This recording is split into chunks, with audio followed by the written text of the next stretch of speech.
the governor of Virginia, Governor Bob McDonnell. How are you today, Governor?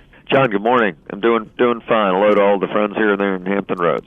Pleasure to have you with us, sir. And we'll start with the letter that you sent to Congress the other day, basically outlining problems that we'd have in the state if sequestration goes through. Can you shed some light on that? Well, sure, John. As you know, we're in deep financial trouble in this country. We're $16 trillion, heading towards $17 trillion in debt, and we haven't had a budget in the United States Senate in 4 years.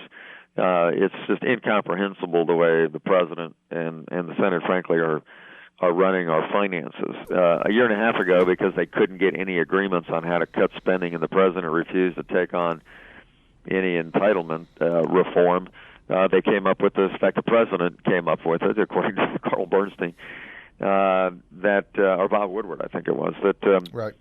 to implement the sequestration policy, which was very haphazard. It was never meant to go into effect. It was meant to be a hammer over Congress to get a deal. And then basically said we're going to cut $600 billion in defense and $600 billion in other discretionary spending if we can't get an agreement on a different plan. Well, they failed now for a year and a half. The president's been generally a bystander on this. He did promise during the third debate, if you remember, the words sequestration will never happen. Well, we're 2 weeks away from it happening.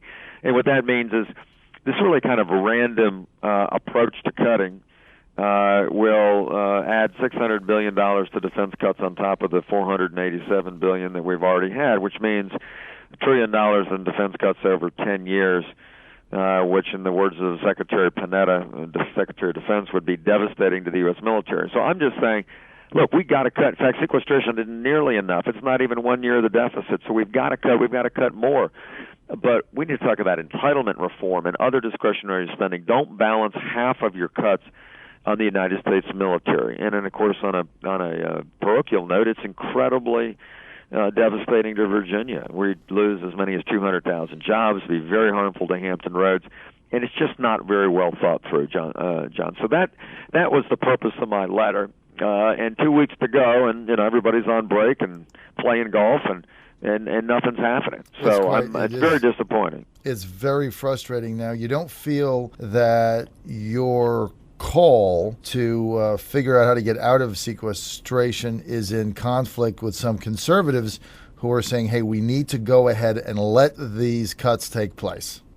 Well, I understand the frustration. I put in the letter, it was very clear that we are a nation that is in serious debt, and this president's added $6 trillion to the national debt, and with his major spending programs, we're going to be at $25 trillion probably in the next decade. So it is reckless spending on behalf of this administration. I absolutely agree that we've got to have dramatic cuts. All I'm saying is we need more than that, but don't make half of it defense. Right. I think it's 12% of the whole discretionary budget.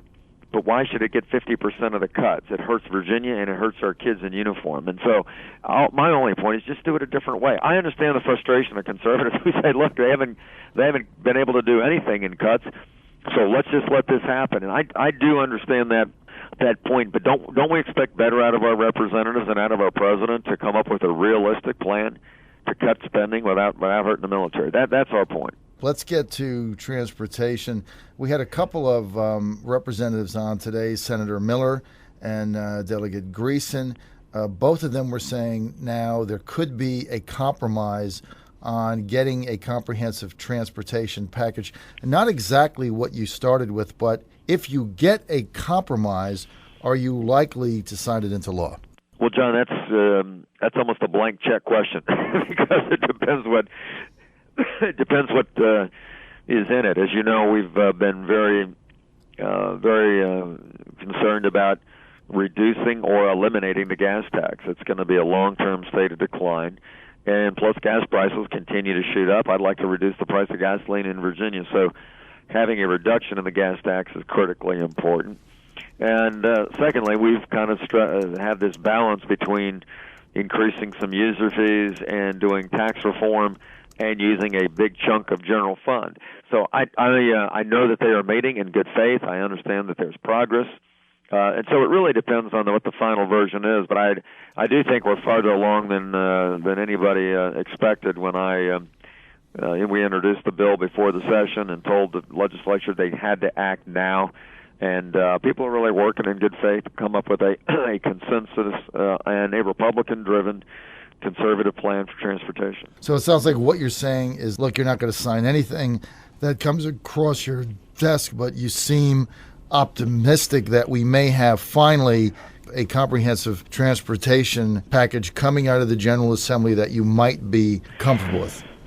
Well, sure. I mean, we pushed this in this session to say this is the year that it had to be done. And people have been making excuses for 20 years about why we can't get a long-term sustainable funding situation. And, of course, recently with people going through massive potholes down in Hampton Roads and having other increases in commuter delays, Hampton Roads just being recognized as the 20th most congested place in the country.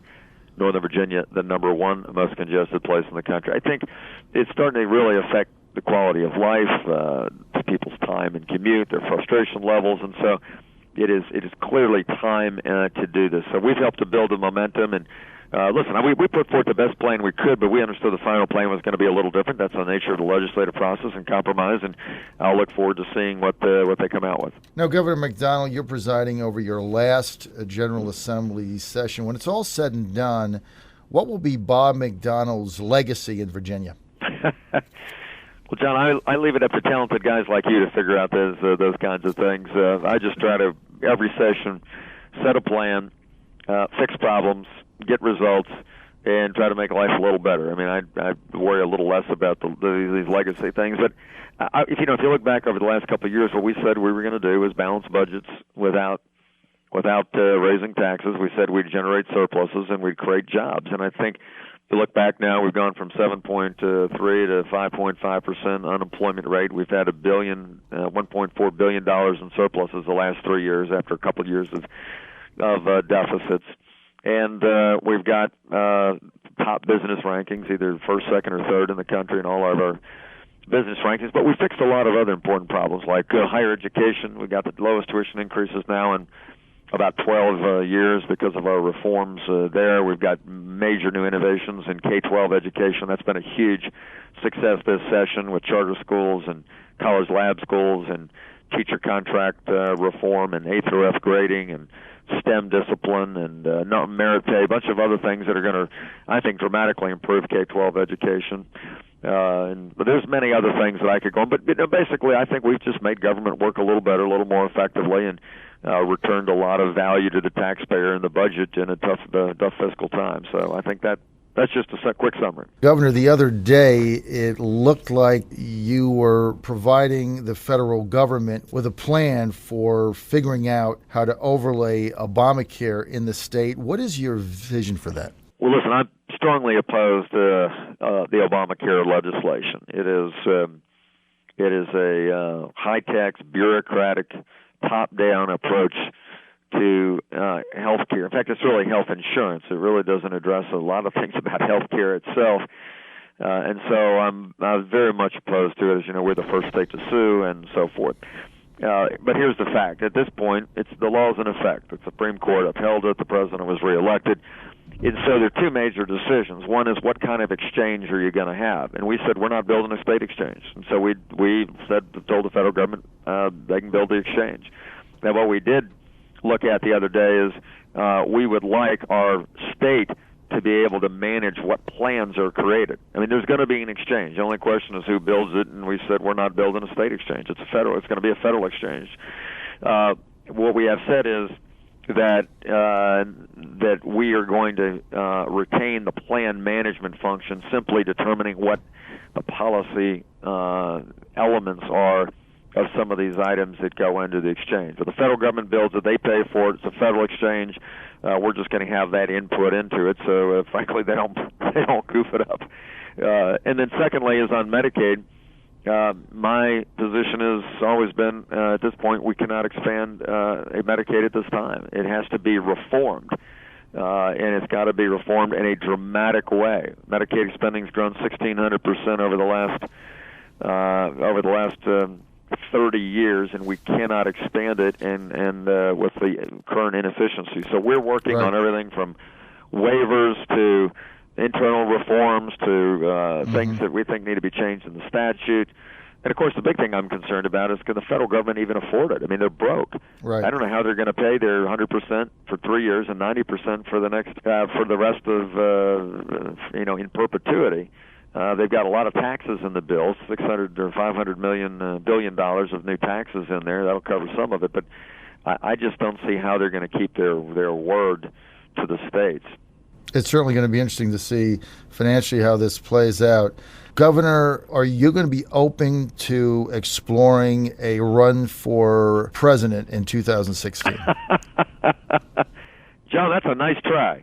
I can only tell you what I'm exploring right now is the last 5 days of the General Assembly session. I'm taking this all one step at a time, and I've been very blessed to be in office now 22 years, and there's no greater honor, I think, than being the governor of Virginia. So I have really no idea at this point. I just want to help make a difference. I think our country's in some trouble. As I mentioned, Virginia's been a good model for how to do some things right, as have other Republican governors. So I'll worry about my future probably sometime this summer.